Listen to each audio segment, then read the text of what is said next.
बिस्मिल्लाहिर्रहमानिर्रहीम। अस्सलाम वालेकुम नाजरीन, आप देख रहे हैं प्रोग्राम जो आप कौन देगा और मैं हूं आपको मेज़बान उसामा रियाज। नाजरीन, रूस और यूक्रेन के दरमियान जो गुज़िश्ता 3 से 4 दिन के जो जंग चल रही है, जो गोलाबारी चल रही है, वो काफ़ी हद तक बढ़ चुकी है और ना सिर्फ ये एक मुल्क की बल्कि ये पूरी दुनिया को पर असरअंदाज हो रही है। और इसी के साथ पाकिस्तान के हवाले से भी बात करें तो पाकिस्तान भी इस पर इसी हवाले से असरअंदाज हो रहा है। वहाँ की जो जंग है, जो झड़पें हैं, वहाँ यहाँ पर ये असरअंदाज हो रही हैं। और इसी के साथ अगर हम बात करें पाकिस्तान की और रशिया की, तो उसकी जो गैस पाइपलाइन है उसके ऊपर बहुत सारे ऑब्जेक्टिव्स आ रहे हैं, वो वहाँ पे स्टॉप हो गई है। इसी के साथ हम बात करें कि अमेरिका की, कि अमेरिका ने आखिर क्या गेम खेली है कि वो इन दोनों को लड़ाकर खुद वो बैठ गया है, कौवा चला हंस की चाल।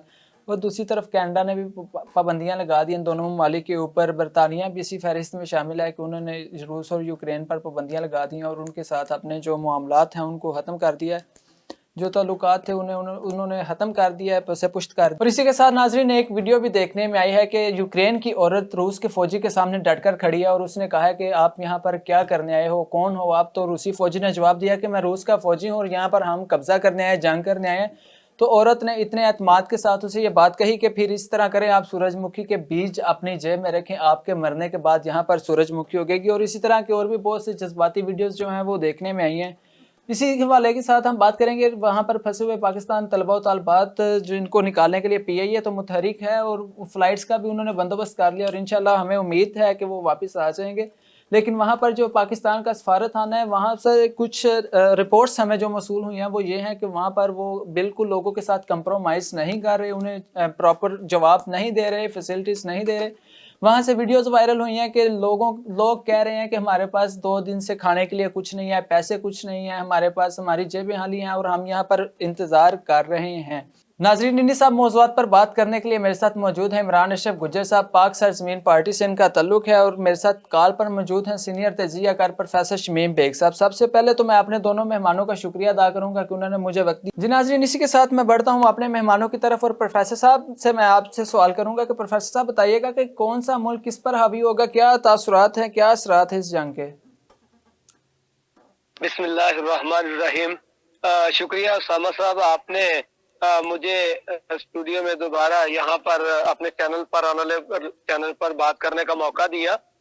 तो ये सबसे पहली जो चीज है ना, अब दुनिया जो है ये ग्लोबल विलेज बन चुकी है। अब ये नहीं है कि 2 मुल्कों की जंग है तो बाकी दुनिया पुरसकून होगी, ऐसा नहीं हो सकता, क्योंकि ये दुनिया ग्लोबल विलेज बन चुकी है। अब दुनिया के किसी भी कोने पर 2 ममालिक की जंग होती है तो उसके असरात पूरी दुनिया पर आते हैं जी। अच्छा, फिर इसके साथ साथ जो चीज है, जहाँ पर जो आपने आगाज में इंट्रो में बात की है कि अमेरिका जो है उसने इन दोनों ममालिक को लड़ा दिया।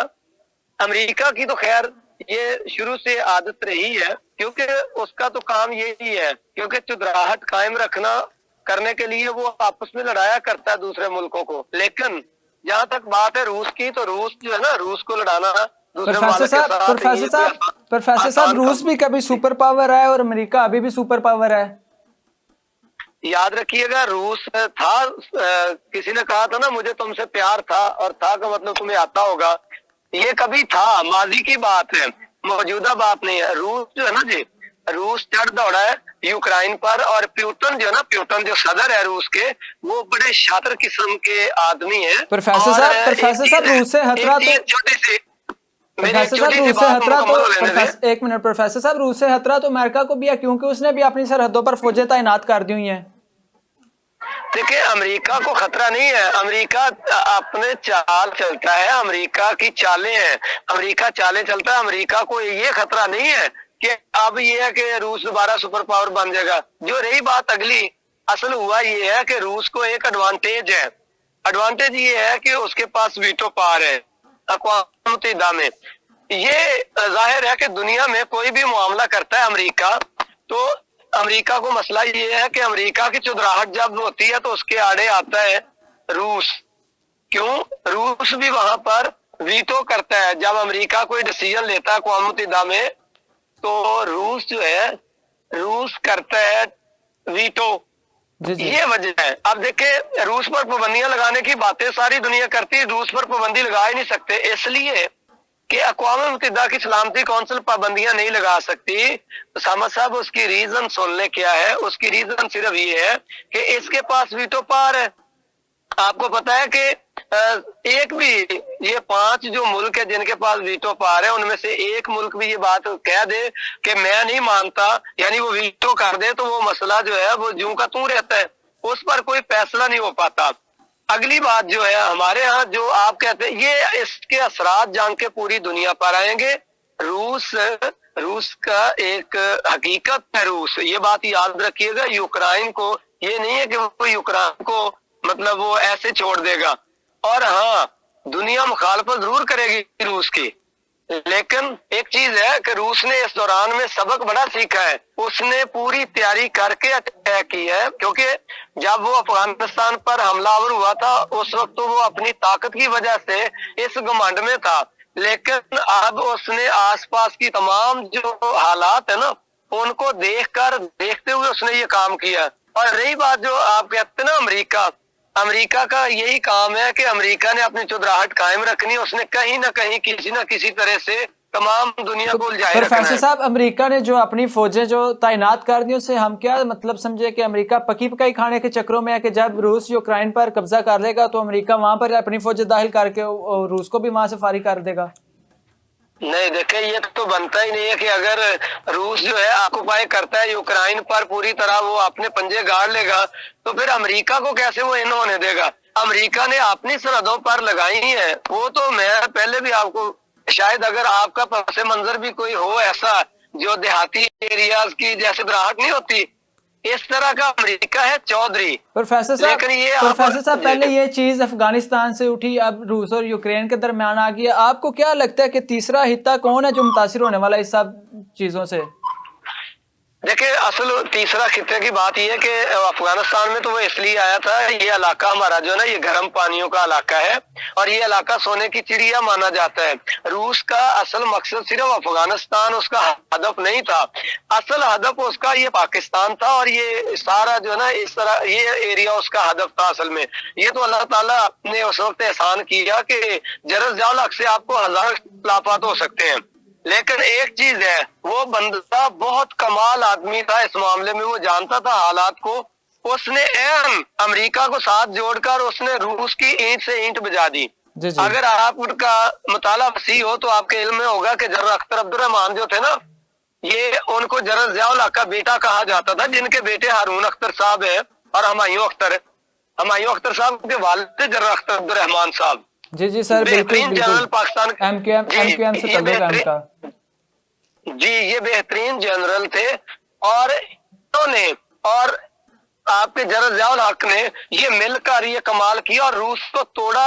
असल अगर आप समझे तो ये अफगानिस्तान ने नहीं, ये अल्हम्दुलिल्लाह सुम्मा अल्हम्दुलिल्लाह पाकिस्तान की ISI का कमाल था। जैसे अमेरिका को आपने देखा नहीं कि जान बचा कर दौड़ने की पड़ी थी, अमेरिका जिस हजीमत का प्रोफेसर साहब मुझे बताइएगा कि कनाडा के वजीर आज़म जस्टिन ट्रूडो ने जो उन पर पाबंदियां लगाई हैं, क्या उन्होंने वक्त की मुनासबत से पाबंदियां लगाई थी कि या उनकी हरकतों की वजह से पाबंदियां लगा दी गई उन पर? रूस पर? जी बिल्कुल। देखिए, मेरी बात सुने, वो कनाडा बेचारे ने क्या पाबंदियां लगानी रूस पर, ये बात सुने। ये एक बयान है, वो बयान इस तरह है ना, अपनी अहमियत शो करने के लिए अमेरिका की गोद में जिन मुल्कों ने बैठना है ना, देखें तुर्क सदर जो है रजब तैयब एर्दोगान, उन्होंने भी बयान दिया है, और उसके अलावा 1-2 ममालिक और भी हैं, बरतानिया उसमें सरे फहरिस्त है, उन्होंने भी तो पाबंदियां लगा दी इस पर। देखें, मेरी बात सुने, तुर्की ने पाबंदियां तो नहीं, तुर्की का सदर ने अगर ये बयान दिया ना तो उसकी वजह है। देखें, याद रखिए, किसी ने भी ये सिवाय 2-4 मुल्कों के, बाकी किसी ने भी ये बयान नहीं देना कि रूस ने अच्छा किया। एक अखबारी बयान की हद तक वो बयान होगा, उसका कोई गूंज नहीं उसकी सुनाई देगी कहीं भी, और उसके असरात नहीं होंगे, इसलिए उनकी वैल्यू ही कोई नहीं है। ये तो ऐसे ही जैसे हजूम में उठकर एक बंदा आवाज देने की कोशिश करे तो वो सुनी ना जाए, तो इसलिए तैयब एर्दोगान ने ये कहा जरूर है। इसी तरह पाकिस्तान ने भी तो यही कहा ना। आप देखें, दौरा तो अपने रूस का किया ना आपके PM साहब ने। आपको पता है इस बात का कि पाकिस्तान के प्राइम मिनिस्टर साहब ने ये सारी सूरत हाल को देखने के बाद ये फैसला किया दौरे का। नहीं सर, नहीं हालांकि सर, जिस तरह के वो हालात तो जो हमारे पास रिपोर्ट है वो तो ये है कि उन्होंने कहा कि हमारा दौरा पहले ही प्लान था, इसलिए हम उसको मुअख्खर नहीं कर सके। नहीं, देखे, दौरा प्लान था तो हंगामी हालत जब हो जाती है तो आपको पता है कि जब जंग लग जाए तो ये तो हो सकता है ना, जी लेकिन जी, वो मैं साथ सुबह एक देख रहा चीज था, है। अपोजिशन पार्टी के एक रहनुमा ने बयान दिया था कि खान साहब ये भी कह सकते थे कि उन्हें कोविड हो गया, उनकी तबीयत नहीं ठीक। ये इस तरह के मामलात इस सियासत में इस सतह पर आकर मेरा ख्याल है नहीं चलने चाहिए। नहीं, वो तो खैर कहने की हद तक है ना। देखे, जो चीज प्लान है ना, असल एक चीज है, अगर पहले से था आपके कहने के मुताबिक प्लान था ये जो दौरा था पीएम साहब का, लेकिन इसके बावजूद भी ये बात याद रखिएगा, पीएम साहब चाहते यही थे, अमेरिका को एक मैसेज देना था। उसकी वजह, अमेरिका को मैसेज इसलिए देना है कि अमेरिका की तनाबे खींचनी है हमने। क्यों? अमेरिका दिखाता आंखें। आपको पता है जब वो अफगानिस्तान से विड्रॉ किया ना उसने, उस वक्त उसको पूरी दुनिया में उसकी इंसल्ट हुई है, और उसको ये सबक मजीद ये बावर करवाना था पाकिस्तान ने कि हम आपके अब साथ नहीं है, अब हम आपके वो मुतालबे नहीं मानेंगे जो डू मोर का आपका मुतालबा होता था ना, डू मोर। अब हम जी डू मोर के मुतालबे आपके पूरे नहीं करेंगे, हमने आपकी जंग लड़ ली है अब हम। और दूसरी बात, ताकतों का तवाजुन रहेगा। ये याद रखिएगा, पीएम साहब का दौरा जिन भी हालात में हुआ है पाकिस्तान के लिए फायदेमंद है, और 3 हिस्सों में दुनिया तकसीम हो जाएगी, ये याद रखिएगा। चलिए, पहले बहुत 2 शुक्रिया ब्लॉक थे। प्रोफेसर साहब। मैं इमरान अशरफ गुज्जर साहब की तरफ बढ़ूंगा। इमरान साहब, हमें बताइएगा कि पीएम ने जो ये दौरा किया है। मैं ये सेंटेंस मुकम्मल कर लूं, जी जी ये सेंटेंस मुकम्मल कर लूं जी।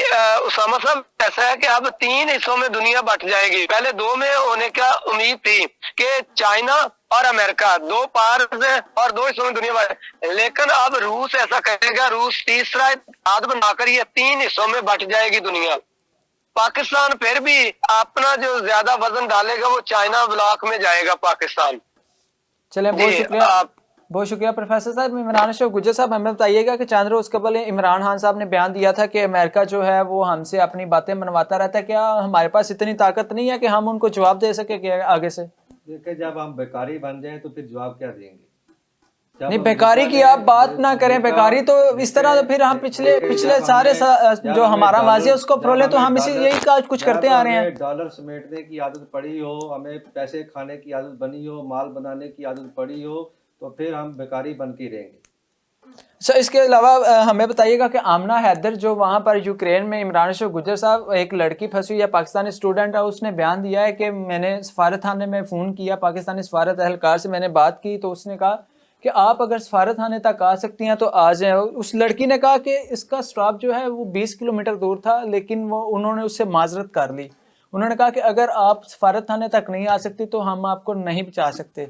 क्या ये पाकिस्तान का मेयार है? क्या ये पाकिस्तान के की बात है कि हमारा कोई भी बंदा पाकिस्तानी किसी भी मुल्क में कहीं भी फंसा हो, उसको लेके आने की जिम्मेदारी हमारी रियासत की है। अगर हम उसको नहीं लेके आते तो ये समझ लें कि रियासत की नाकामी है। तो इसमें हम अब क्या देखें कि इसके अलावा भी तो और भी बहुत से तालिबे इल्म ऐसे होंगे, बहुत से खानदान ऐसे होंगे जो वहाँ पे फंसे हुए हैं, बेयारो मददगार हैं। यहाँ पे रेमट डेविस ने बंदे मार दिए, कत्ल कर दिए, बजाय उनको कि उसको सजा दी जाती, वो अपना बंदा यहाँ से लेके चले गए। तो हम हमारी देखें ना हालत क्या है कि हम वहाँ पे फंसे हुए लोगों को निकाल भी नहीं सकते। देखिए, वहाँ पर बहुत से बयानात आ रहे हैं, उनके पास खाने के लिए कुछ नहीं है, उनकी जेबों में पैसे नहीं है, वो कह रहे हैं कि हमारे पास पैसे नहीं, ट्रैवल कैसे करें हम। चाइना में भी ऐसा हुआ, जो कोविड में लोग फंसे हुए थे, स्टूडेंट फंसे हुए थे, उनको नहीं लेके आ सके, और शाह महमूद कुरैशी ने किस हद तक अमेज तरीके से उनकी बेइज्जती करने की कोशिश की है। इनका रवैया यही है। ये किसी हिस्से में पाकिस्तान के किसी अदारे में ये गवर्नमेंट कामयाब नहीं हो सकी, ना होगी। अच्छा, प्रोफेसर साहब, मैं आपकी तरफ वापस आऊँगा। आप बताइएगा ज़रा, पीआईए जो है उसने अपना पूरा स्केड्यूल दे दिया है कि फ़्लाइट्स कब कब जाएंगी और कब वापसी के लिए वो परवाज़ बढ़ेंगी, लेकिन जो पाकिस्तान का सफारत खाना यूक्रेन में मौजूद है उसकी तरफ से बहुत नामुनासिब रवैया अपनाया जा रहा है। इसके पीछे आप क्या कहेंगे कि हुकूमत को क्या एक्शन लेना चाहिए उस सफारत एहलकार के खिलाफ या सफारत खाने के खिलाफ? ये एक तो ये बात समझ ले कि रियासतें जो होती है ना वो अपना किरदार अदा करती हैं, वो अपने तो ये एक प्रोफेसर साहब, ये तो कोई किरदार ना हो, उसे कह रहे हैं कि आप अगर पहुंच सकती हैं तो पहुंच जाए, हम आपकी जान के जिम्मेदार नहीं है।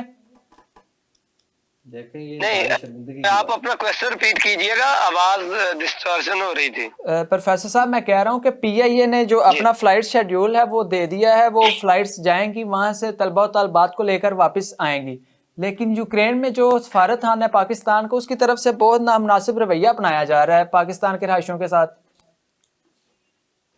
देखिए उसकी एक रीजन तो ये है कि बेशक पीआईए ने दे दिया ये अपना स्केड्यूल, अपना शेड्यूल दे दिया प्रवासों का, लेकिन मैं थोड़ी सी बात ये मुकम्मल कर, मैं उस तरफ आ रहा हूँ। यूक्रेन के सफारतखाने ने जो ये किया है, एक तो ये कि रियासत जो होती है ना, वो माँ होती है, उसको तो एक एक अपना जो है ना फर्द, उसको बचाना, एक एक बच्चे को बचाना जैसे होता है माँ के लिए जरूरी है, ऐसे रियासत अपने शहरियों की इस तरह हिफाजत करती है। जो रही बात ऐसे कि हमारे सफारतखाने को कोशिश करनी चाहिए, हमारे पीएम साहब ने जो दौरा किया ना रूस का, तो यूक्राइनी हुकूमत को जाहिर इस बात पे गुस्सा तो है ना, वो यही समझते हैं कि पाकिस्तान के प्रोफेसर साहब यूक्रेन हुकूमत, प्रोफेसर साहब एक मिनट, प्रोफेसर साहब प्रोफेसर साहब मेरी सुनिएगा। पाकिस्तान अपना वजन सारे का सारा रूस से समझ भाई, मैं बात मुकम्मल जरा कर लूं जरा, अगर आप इजाजत दें तो प्लीज मैं ये सेंटेंस मुकम्मल कर लूं। अच्छा, वो ये कि उनकी नजर में, यूक्रेन की नजर में ये है कि पाकिस्तान ने अपना सारा वजन जो है वो रूस के पलड़े में डाला है, और वो इस वजह से भी वो कर रहे हैं। दूसरा ये है कि रूस का अटैक है, हालात इस तरह के, रियासतें जिम्मेदाराना अगर रवैया अपनाए तो बेहतरीन तरीका ये होता है कि सफारतखाने हमेशा गैर मुल्कियों के इनखला का काम करते हैं।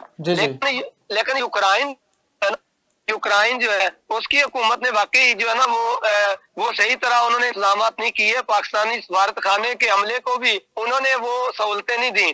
और इसके साथ साथ ये कि पाकिस्तान को खुद भी अच्छा स्टेप उठाना चाहिए, तो वो सिलसिला में करनी चाहिए। तो यूक्रेन जो है ना, यूक्रेन को इसी बात का ही गुस्सा है, और इसीलिए वो जाहिर है वो दुश्मन समझते होंगे अब वो।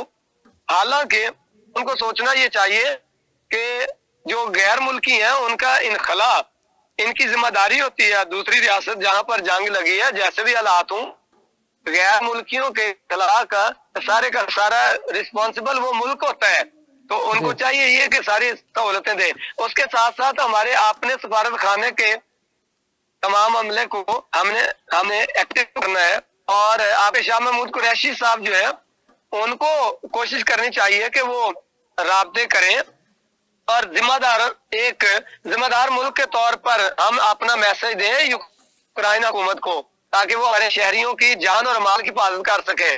लेकिन शाह महमूद कुरैशी साहब तो यहाँ पर अपनी तहरीकें चलाने में मसरूफ हैं।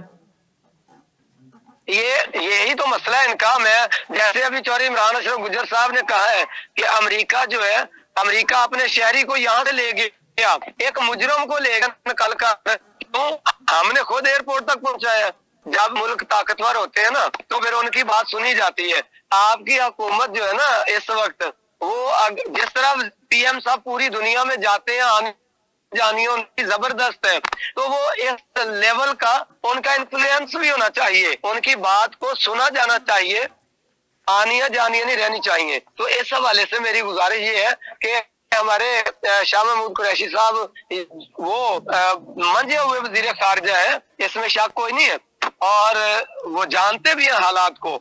इस सिलसिला में मैं तो ये कहूंगा कि अगर हुकूमत एक अच्छा अपना मैसेज उनको कन्वे करे तो मुमकिन ही नहीं, यहाँ पर पाकिस्तान में बेचारे वो वालिदैन जिनके बच्चे वहां पर हैं, जिनकी फैमिलीज वहां पर हैं, जिनके अजीज वहां पर हैं, तो उनके वो तो बेचारे कहते हैं ना जैसे सूली लगे हुए हैं, उनके लिए के कलम जो है ना वो बेचैनी का और तड़पते हुए गुजर रहा है। तो ये हुकूमत के लिए ये बहुत जरूरी है, और हुकूमत की जिम्मेदारी भी है कि अपने शहरियों की जानो माल की हिफाजत करे। देखे यहाँ पर हालात खराब हुए हैं, कभी भी हालात खराब होते, जब भी यहाँ पर हमारे मुल्क में दहशतगर्दी होती थी या कुछ भी, तो जितने पार्टनर्स होते थे उनकी हिफाजत के लिए पाकिस्तानी हुकूमत भी कोशिश करती है, और मुतलका मुल्क जो है वो भी अपने शहरियों की जानो माल के लिए, हिफाजत के लिए, और उनको सेफ एंड साउंड वहां से निकालने के लिए अपना किरदार अदा करता था।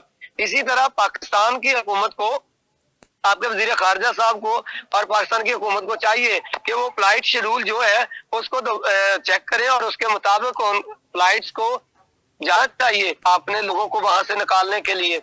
तो ये बहुत जरूरी है, और इसके लिए इकदाम करने चाहिए। जो शेड्यूल है तो वो ऐसा भी होता है बाज़ औक़ात के डायरेक्ट अगर यूक्रेन में फ्लाइट नहीं जा सकती तो ये जो पड़ोसी ममालिक होते हैं वहां अपनी फ्लाइट्स पहुंच जाए और वहां तक उनकी किसी दूसरे वाय से वहां पर उन लोगों को निकालने के इकदाम जो है वो करने चाहिए। तो जो बात है यूक्रेन हुकूमत की, उसके लिए ये है कि वो उनके पास एक बहाना तो होगा कि जी हालात ऐसे, हम तो कोशिश कर रहे हैं, लेकिन ये कि कोशिश उनकी भी है। अगर है ही इमरजेंसी है, जंग लगी हुई है, तो इस दौरान में हादसा जो होंगे उसमें ये है कि पूरी दुनिया ये इस बात को फिर तस्लीम कर लेगी कि असल में ये जंग थी जिसकी वजह से नुकसान हुआ शहरियों का।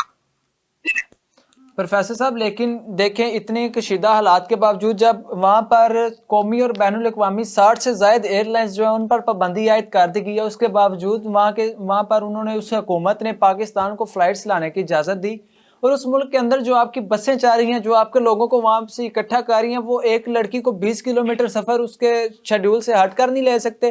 क्या उस लड़की की इज्जत की, जान की कोई कीमत नहीं? उसके घर में माँ बाप नहीं है, उनके कोई जज्बात नहीं है? ये आपका सफारतखाना है? उस मुल्क ने इतने कशीदा हालात होने के, प्रोफेसर साहब एक मिनट, उस मुल्क ने कशीदा हालात होने के बावजूद आपको इजाजत दी आप अपनी फ्लाइट्स ले लें, आप अपने बच्चों को इकट्ठा कर लें, एक जगह पे इकट्ठा कर लें। उन्होंने आपको, जो आपका सफारतखाना, वो एक दिन में उन्होंने कहा कि आप दूसरे शहर मुंतकिल कर लें जहाँ पर ये कशीदगी बहुत कम है दूसरे शहरों की निस्बत, और आप उनके साथ ये कर रहे हैं। वहाँ पर वीडियोस देखें, बच्चे वहाँ पे फुटपाथ पे बैठे हुए हैं, बेचारे भूखे हैं। ये हमारी हुकूमतकारी है, रो रहे हैं वो लोग। देखिए बात यह है कि जो हमला है वहां का, जब उनकी जिम्मेदारी लगा दी जाएगी, जो काम नहीं करता, तो प्रोफेसर साहब फिर जिम्मेदारी लगाए ना, उन्हें खाना भी तो पेश किया जाए। वो 2 दिन से भूखे बैठे हैं, वो बैठे दुआई दे रहे हैं, 3 दिन हो गया, ये क्या कर रहे हैं आखिरकार? आपके जो वजीर आजम साहब है ना, वजीर आजम साहब को इस चीज को देखना चाहिए। दावे वो करते हैं, मैं हमेशा ये बात कहा करता हूँ कि जो काम किसी का अच्छा हो उसकी तारीफ करें, जहां पर वो नहीं कर पाते वहां पर क्रिटिसाइज करें। You have rights to criticise anybody. आपके पास ये इख्तियारात होते हैं कि आप क्रिटिसाइज कर सके। बात ये है कि वजीर आजम साहब को चाहिए वहां के अमले की वो जो ना उनके, जाहिर है याद रहे जब अपॉइंट किया जाता है जो फॉरेन एम्बेसी के लिए, जो आपके एम्बेसडर जाते हैं, जो आपके सफारतखाने के लोग होते हैं, उनको जनाब ये याद रखिएगा हुकूमत पाकिस्तान के असल नुमाइंदा होते हैं वहां पर। इसलिए आपको वहां पर देखना चाहिए, जो बंदा नेग्लिजेंस कर रहा है, जिस बंदे की भी नेग्लिजेंस है, उसको बिल्कुल उसकी खैंचातानी होनी चाहिए, उसको सजा मिलनी चाहिए। उसको चले, बहुत शुक्रिया प्रोफेसर साहब, बहुत शुक्रिया। जिम्मेदारी इसके ऊपर आती शाह महमूद कुरैशी साहब की। शाह महमूद कुरैशी साहब ने जब चाइना के तालिब इल्मों से जाके बात की थी, इतने हद तक अमेज अंदाज से वो उनको मिल के उनको छोड़ के आ गया। तो ये इनको तो अपने दरबारों के गले तोड़ने की फिक्र ज्यादा होती है। ये अवाम को बचाने के लिए थोड़ी आते हैं कि सीटें लेते हैं, असम्बलियों में पहुंचते हैं, अपने मरीदों से मिलते हैं, गले तोड़ते हैं, इस तरह सियासत में आ जाते हैं। ये सारे चोर लुटेरे, इनको क्या फिक्र है कि कोई बाहर मर रहा है या जिंदा रह रहा है। इमरान अशरफ गुज्जर साहब, सामने मेरी स्क्रीन पे वीडियो भी जा रही है, जो वहाँ पे तलबा और तालिबात पर जो हालात गुजर रहे हैं, वो रो रहे हैं, दुहाइयाँ दे रहे हैं। आप क्या कहेंगे इस बारे में कि पाकिस्तान को और उसके सफारतखाने को इस तरह के इकदाम ये तो बहुत ऐसे इकदाम फिर हो गए? हमारा सफारतखाना वहाँ पर मौजूद है, अगर 20 किलोमीटर के फासले पे कुछ लोग मौजूद हैं और अगर उनको लाने में नाकाम है, तो मैं कहता हूँ ये इनके लिए शर्म और डूब के मरने का मकाम है। देखे, ये हर दफा आते हैं, ये इलेक्टेबल बने हुए हैं, सारे लोग चोर लुटेरे डाकू हैं, इनको क्या फिक्र है? जब इनका इमरान अशरफ गुज्जर साहब, इमरान अशरफ गुज्जर साहब, एक मिनट मैं आपको टोक रहा हूं। बेटा अगवा हुआ था मूसा गिलानी, तो उसको किस तरीके से ये हर हरबा इस्तेमाल करके उसको छुड़ा के भी लेके आए। गुज्जर साहब, ये एक देखें कि ये बच्ची, अगर और भी वहां पे खानदान मौजूद है, हजारों की तादाद में यूक्रेन में लोग बैठे हुए हैं पाकिस्तानी, अगर ये उनकी हिफाजत नहीं कर सकते, उनको अपने सफारत करने इस्तेमाल करके, उनको मोबिलाइज करके अपने सफारत खाने तक नहीं लेके आ सकते, तो ये क्या करेंगे? गुज्जर साहब, मैं वही आप लोगों को नहीं बचा वही आप शेयर कर रहा हूं, ये मरी में लोगों को नहीं बचा सके, ये यूक्रेन में लोगों की क्या हिफाजत करेंगे? गुज्जर साहब, मैं वही आप शेयर कर रहा हूं कि अगर ये एक लड़की को बचाने के लिए 20 किलोमीटर सफर नहीं कर सके ज्यादा, तो ये पूरे यूक्रेन से पाकिस्तानियों को किस तरह हिफाजत करेंगे? कितना फासला है, समझ गए ना? ये वहां पे लोगों को नहीं बचा सके, लोग गाड़ियों में मर गए। अच्छा प्रोफेसर साहब, में बैठे लोगों को कैसे बचाएंगे? ये इनकी हालत बहुत खराब है। अच्छा सर, हमें इमरान अशरफ गुज्जर साहब बताइएगा कि जो यूक्रेन के सदर है, उनकी भी वीडियो एक वायरल हुई है, वो फौजियों के साथ वहाँ पर टेंट में मौजूद हैं, खाना खा रहे हैं, चाय पी रहे हैं, और साथ उन्होंने ये भी बयान दिया है कि शायद आप मुझे आखिरी दफ़ा देख रहे हैं। तो आप क्या समझते हैं कि उसने इक़वाम मुत्तहिदा को भी कहा है कि शायद आप मुझे आखिरी दफ़ा देख रहे हैं, क्या इसके बावजूद इक़वाम मुत्तहिदा को होश के नाहू नहीं लेने चाहिए और इसके दरमियान नहीं आना चाहिए कि ये जंग रोक देनी चाहिए? मुत्तहिदा क्या कर सकती है? देखिए, जिस तरह अभी प्रोफेसर साहब ने जिक्र किया है कि 5 लोगों के पास वीटो पावर है, इसी तरह ही ये अमेरिका, रशिया, चाइना, देखिए आलमी कवानीन से बढ़कर तो वीटो पावर नहीं होती ना। मैं कह रहा हूँ आलमी कवानीन कहाँ पे अप्लाई हुए? फलस्तीन में कौन सा आलमी कवानीन चला? कश्मीर में कौन सा आलमी कवानीन चला? शाम में कौन सा चला? इराक में कौन सा चला? देखे ना, ये सारे एक बदमाशी है। ये जो लोग बैठे हुए ये एक बदमाशों का टोला है। इनको कोई फिक्र नहीं इंसानियत की, कितने लोग मर गए, कितने बिल्डिंगें उड़ गई, क्या हो गया कि बारूद के ढेर बना देते हैं सारी चीजों को। ये सारे एक बदमाशों का टोला है जो अपने अयाशियों में पड़े रहते हैं। जितने मर्जी लोग मर जाए, इनको क्या फिक्र है? अच्छा, इमरान अशरफ गुज्जर साहब, जब इमरान खान साहब ने वहाँ पर विजिट किया रूस का, तो वहाँ पर पहले हालात कशीदा हो चुके थे और उसके बाद शाह महमूद कुरैशी साहब ने आज खिताब किया है। उन्होंने शाह महमूद कह रहा हूँ, असद उमर साहब ने खिताब किया है, जो उन्होंने कहा कि वहाँ पर हम बैठे थे, खान साहब को पता चला कि हमारी फ़्लाइट 5 घंटे बाद है और हमारा टाइम ज़ाया होगा, तो उन्होंने आधी रात को हमें फ़्लाइट पे बिठाया और सुबह 4 बजे यहाँ पे ले आए। उसके बाद दोपहर को 12 बजे फिर हमारी मीटिंग स्टार्ट हो गई। मीटिंग में क्या ये डिस्कस कर रहे थे? अगर इनको ये नहीं पता था कशीदा हालात में से आ रहे हैं और इन्होंने आके मीटिंग में ये तक डिस्कस नहीं किया कि वहाँ के लोगों को किस तरह बचाना है, हमने अपने वहाँ पाकिस्तानियों को किस तरह बचाना है। मैं कह रहा हूँ इनको ये फिक्र है ही नहीं कि किसको किसी तरह बचाना है। इनको सिर्फ ये फिक्र है कि बाहर से पैसा कैसे आना है और हमने उसको लूटना कैसे है। बस मेरा ये फिक्र है। बस इमरान अशरफ गुज्जर साहब, मेरा ख्याल है इस वक्त इनके दिल और दिमाग में सिर्फ एक चीज जा रही है, तहरीक अदम एतमाद जो अपोजिशन लाने जा रही है। मेरा ख्याल है कि इनके दिल दिमाग पर वही चीज बैठी हुई है, इससे ज्यादा वो कुछ सोच नहीं पा रहे।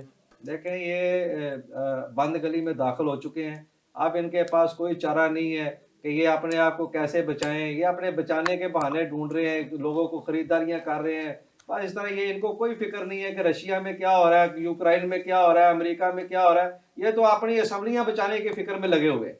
चलो इमरान अशरफ गुज्जर साहब, आखिरी सवाल मेरा आपसे, आप बताइएगा कि रूस से तजारत के दरवाजे खुल चुके हैं। ये हमारे मशीर तजारत हैं अब्दुल रज़ाक दऊद साहब, उन्होंने बयान दिया कि हमारे जो दरवाजे खुल चुके हैं, उसके अलावा हमें बहुत सी फैसिलिटीज़ मिल जाएंगी। इस हालात में आप क्या समझ रहे हैं, दरवाजे किस तरह के खुल गए हैं, क्या हमें प्रोवाइड करेगा रूस? उसामा साहब वो फकीर है जो दर दर पे ठोकरे खाते हैं, कभी किसी से कुछ मांगते हैं, कभी से कुछ मांगते हैं। वो फकीर समझ के हमें थोड़ा बहुत डाल देते हैं, ये हमारे लिए दरवाजे खुलते हैं। हम अपने पाँव पर खुद खड़ा होना नहीं चाहते, अपने आप को बचाना नहीं चाहते। हमारे मुल्क में कौन से ऐसे वसाइल हैं जिनकी कमी मौजूद है? हम एग्रीकल्चर लैंड में हैं, मादनियात में हैं, हर हवाले में हम खुद कफील हैं। तो हम अपने पाँव पे खड़े नहीं होते फकीरों की तरह। कभी रशिया के पास जाते हैं, कभी चाइना के पास जाते हैं, कभी अमेरिका के पास जाते हैं।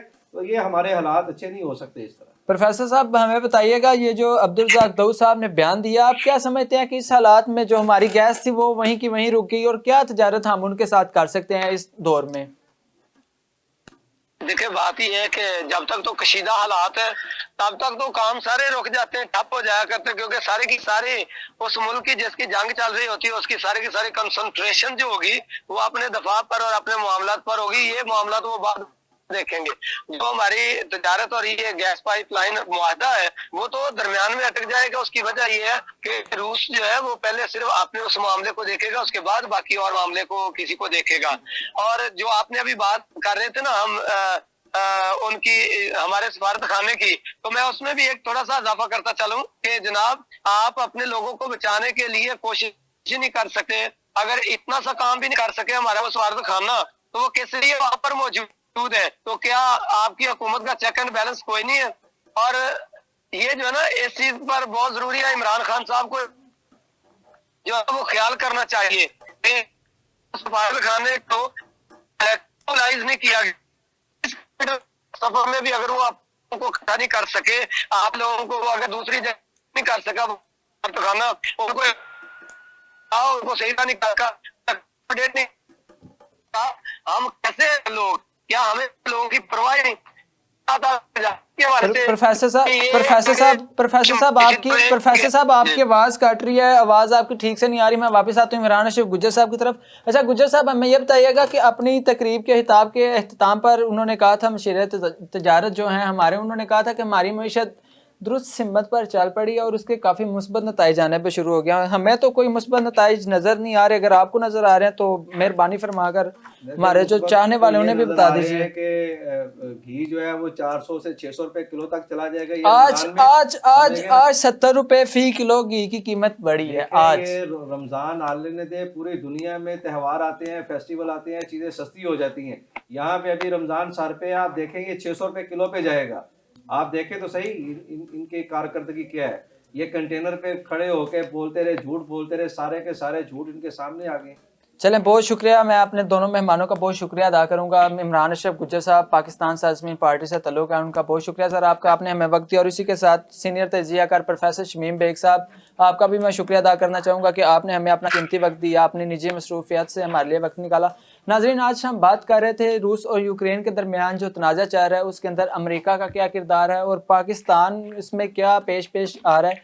और जो वीडियोस आप भी देख रहे होंगे, मैंने भी देखी, बहुत सी सोशल मीडिया पर भी वायरल हो रही हैं कि वहाँ पर जो पाकिस्तानी सफारत खाना है उसकी तरफ से पाकिस्तानियों की बिल्कुल नहीं सुनी जा रही। इनफैक्ट एक 20 किलोमीटर का सफ़र क्या सफ़र होता है, लोग वहाँ पर वैसे ही चलते फिरते 20 किलोमीटर सैर करने के लिए निकल जाते हैं। लेकिन अफसोस की बात यह है कि उन्होंने उस लड़की की जान की कोई कीमत नहीं रखी, उसके जो खानदान है उनकी कोई वैल्यू नहीं रखी और उन्होंने कहा है कि अगर आप खुद पहुंच सकती हैं तो पहुंच जाएं, ये हमारी आखिरी बस है, पता नहीं इसके बाद हमारी बस चलेगी भी या नहीं। मेरा ख्याल है कि ये वहाँ पर पाकिस्तान का जो सफारत खाना है उसके लिए इंतहाई शर्मनाक बात है और अफसोसनाक बात है। इसी के साथ नाज़रीन, हमने बात की कुछ जो पाकिस्तान के माहौलियात हैं, पाकिस्तान की सियासत है, उसके वाले से हमने गुफ्तगू की। और मेरा ख्याल है कि इमरान खान साहब और आपकी सारी काबीना को चाहिए कि इस वक्त तहरीक अदम एतमाद और जो आप कराची और सिंध में सारा विजिट कर रहे हैं उसको छोड़कर फ़िलहाल आप, मेरा ख्याल है कि पहले पाकिस्तान की आवाम को, वहाँ पर फंसे हुए पाकिस्तानी तलबा और तालबात और ख़ानदानों को निकाल लें। उसके बाद फिर ये मुल्क आपके पास ही, आप जिस तरह मर्जी अपनी रैलियां निकालें, अपने जलसे करें, कोई आपको रोकने वाला नहीं, ना आपको कोई पूछने वाला नहीं है। आप अपोजिशन के खिलाफ तो कह रहे हैं कि हम इनको ये कर देंगे, वो कर देंगे, इनको अभी नहीं आना चाहिए, थोड़ा वेट कर लें। लेकिन आपके असद उमर साहब और जो वफाकी वज़रा हैं वो कराची में पहुँच चुके हैं, उनके लिए हेलीपैड तैयार किए गए हैं, वो रैलियाँ निकाल रहे हैं, लोगों से मिल रहे हैं। और इसी के साथ मैंने आज खुद देखा कि असद उमर साहब जो NCOC के सरबराह हैं, इंतहाई शर्मिंदगी के साथ उनकी मैंने जो वीडियोस देखी वो मैं बयान नहीं करना चाहूँगा, मेरा ख्याल है कि आपके तक भी पहुंची होंगी। लेकिन खान साहब खुददारा अभी पाकिस्तान की सियासत को, अपनी जो ज़ाती वजूहात हैं उनको छोड़कर खुददारा पाकिस्तान के अवाम का सोचिए, पाकिस्तान में बढ़ती हुई महंगाई के बारे में सोचिए, यूक्रेन में फंसी हुई पाकिस्तानी अवाम के बारे में सोचिए। नाज़रीन, इसी के साथ मैं इजाज़त चाहूँगा, आप भी हमें फीडबैक दीजिएगा कि आपका क्या कहना है, खान साहब को क्या पैगाम आप देना चाहते हैं और हमारा प्रोग्राम आपको कैसा लगा, फीडबैक दीजिएगा। आज के लिए मुझे दीजिए इजाज़त, अल्लाह हाफिज़।